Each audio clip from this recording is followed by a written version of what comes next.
Hi, I'm Dolikisse and welcome to the Bad Cats Club, where it is all about Silent Hills. In this series, I talk about rumors and facts, analysis and theories, really anything that has to do with the upcoming Silent Hill game. So first, a side note. YouTuber Gunnar Games, link in the description, has posted an elaborate and frightening reenactment of the P.T. teaser. This very well done fan film revels in the repetitive nature of P.T. along with its constantly growing feeling of increasing terror. From its slow first-person visuals to the sound effects taken directly from the game, it, like the trailer, starts out slow, and as more and more loops are completed, it gets continuously more frightening. It's really well made, and I highly recommend you check it out.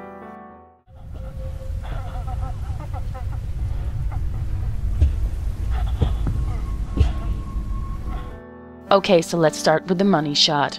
Recently, it's been announced that due to the overwhelming response to P.T.'s Silent Hills, the release date has been moved up from 2016 to 2015.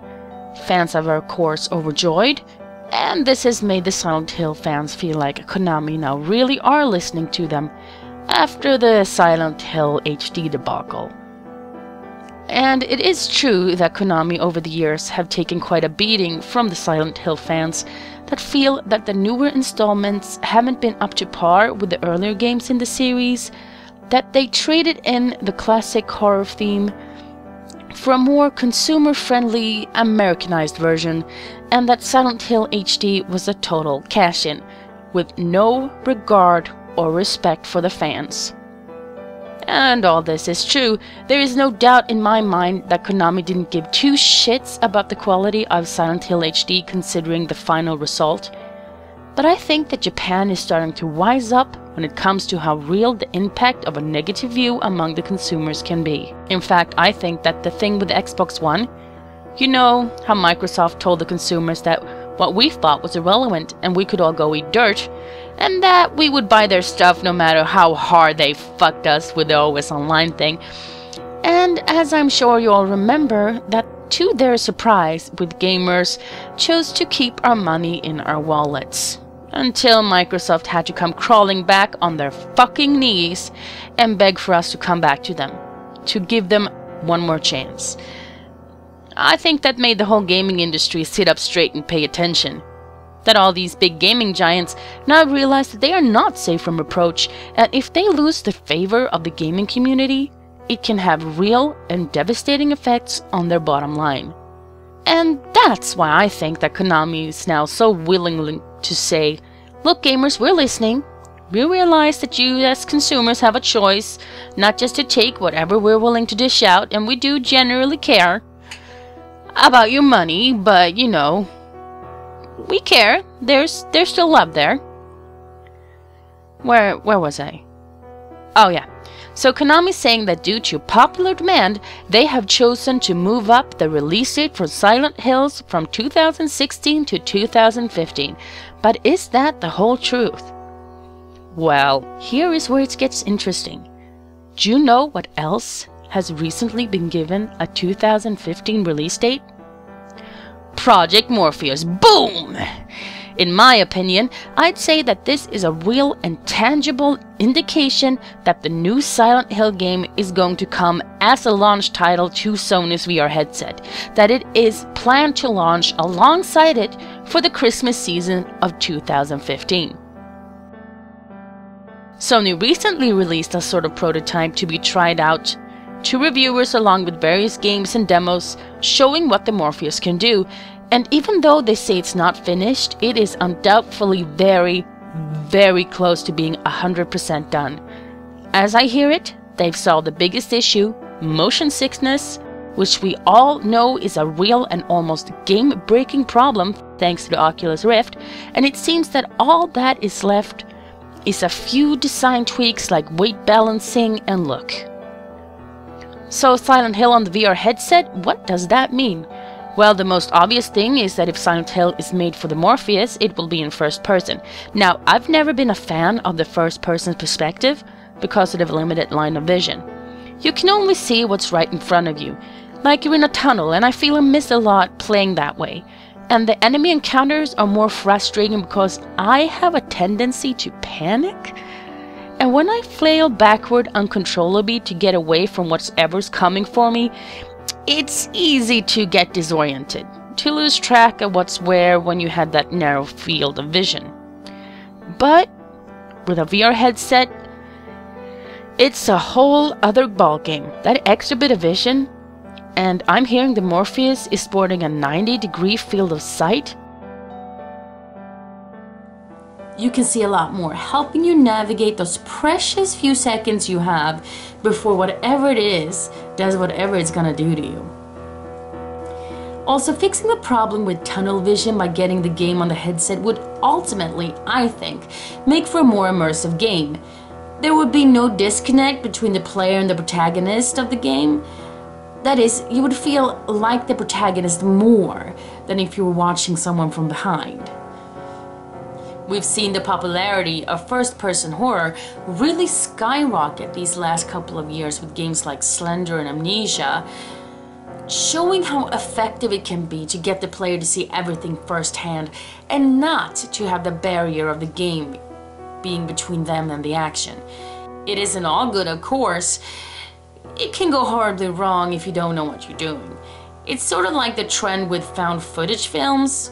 Done badly, it's cheesy and stupid, and, well, it generally looks like shit. But done well, it can give you a horror experience like you have never seen. Where it feels like you're right there, like it's real. And even though Silent Hill in many aspects has been a very heavily character-driven game, with you following a lone protagonist through the mist, seeing how isolated and truly alone they are, I think that if anyone should be attempting to stray from this formula, it's the dynamic duo of Guillermo and Kojima. In them, I see the potential for a horror duo unlike the world has ever seen. With Guillermo's deep and profound understanding of how to disturb and scare, and Kojima being the wild card. Now, I know you often heard that Kojima's crazy, that he loves to break the fourth wall, and he just loves to fuck with your mind, but what can we expect from Guillermo? Well, Del Toro hasn't made a game before, but we can still learn a lot about him from his career in movies. First off, we know that Guillermo loves his monsters. He knows that a monster must not only be scary and disturbing, but also fascinating, with its own kind of beauty and majesty.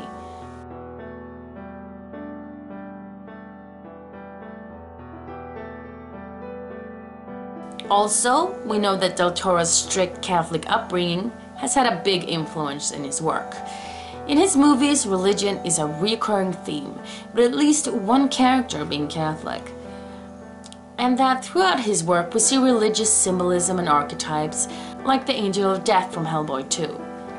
So this can be something we see in the new Silent Hill, and I wouldn't be surprised if the fetus in the sink is a reflection of this. And I think that the very statuesque and angel-like appearance of Lisa in the hallway also has a very Del Toro sort of a twist to it. Guillermo also has a tendency to use lighting and colors to set a tone in his movies. We see this very much so in The Hobbit, where the color fluctuation really follows the mood of the characters. And we see this in P.T, where colors are used. I see Del Toro's work here, but I also see Kojima, because where Del Toro uses colors to set a mood or convey a feeling, in the later loops, we have the color of the hallway be more erratic. Like, why blue and green? What does that tell you? Nothing. It tells you nothing. All it does is fuck with your mind.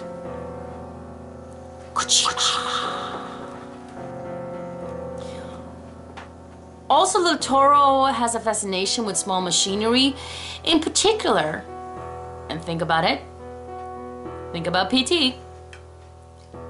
clocks. The need to wait for the clock to strike midnight might seem on par with established lore of horror, the ghost hour and all that, but having the focus be so much on the clock is undoubtedly a Del Toro thing to do.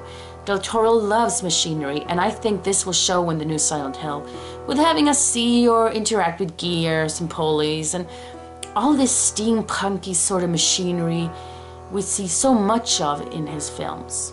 You know, when you think about it, it's so obvious. We've all been so awestruck by Hideo Kojima being involved that we kind of forgot about Guillermo. But the clock, it's so him. To having to stand there and just wait until the watch says it's okay to go. It's such a Guillermo thing to do. And the colored lamps. I mean, if this had been a trailer for a movie and not a teaser, and no one was credited, all of us horror fans would be screaming Del Toro, cause it's so full of what he does. But seeing that it's a game, all we see, and I'm guilty of this too, is Kojima. Why the fuck?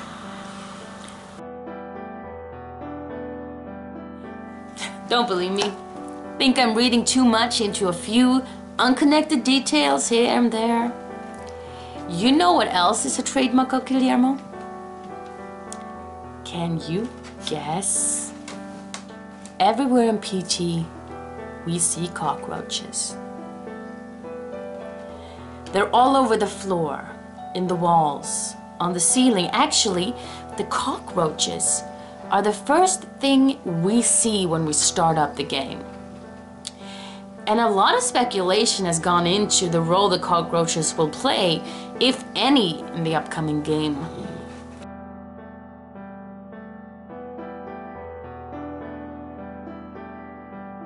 I think they will. Even though in earlier Silent Hill the roles might have been symbolic or foreshadowing at the most, Del Toro has often had insects play a major role, like the fairy bug in Pan's Labyrinth or the beetle in Chronos. But as fun as it's been to talk about all this, it's all conjecture. We've been told time and time again that the teaser and the concept movie have nothing to do with the final game. And that might well be true, but it's not unreasonable to assume that we can at least glean something about the final game of what we've been shown so far. But ultimately, we may know a lot, or almost nothing, about Silent Hills. And we won't know for sure until we get the game in hand, open it up, and play it. And even though it might seem weird that PT would have nothing to do with the game, just keep in mind the wording they used. A teaser. It's not a demo. And the film we saw at the Tokyo Game Show was always referred to as a concept movie, not a trailer. And I think that when it comes to this game, these people, nothing is done by accident.